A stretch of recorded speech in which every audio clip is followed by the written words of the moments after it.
ഒരു 8 വർഷങ്ങൾക്ക് മുമ്പ് കാംബ്രിഡ്ജ് യൂണിവേഴ്സിറ്റി ഒരു പഠനം നടത്തുകയുണ്ടായി. ഒരു മനുഷ്യന് അവന്റെ വിരൽത്തുമ്പിലുണ്ടാകുന്ന ചലനം തലച്ചോറിലെത്താനെടുക്കുന്ന ഏറ്റവും കുറഞ്ഞ സമയം കണ്ടുപിടിക്കുക.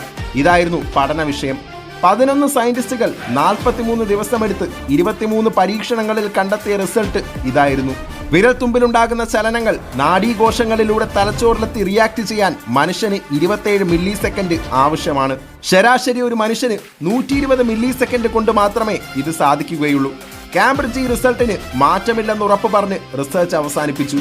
ഒരു 3 കൊല്ലങ്ങൾക്ക് ശേഷം കാംബ്രിഡ്ജിന്റെ പരീക്ഷണം തെറ്റാണെന്ന് ചൂണ്ടിക്കാട്ടി ഒരു വിഭാഗം മാധ്യമങ്ങൾ രംഗത്ത് വന്നു.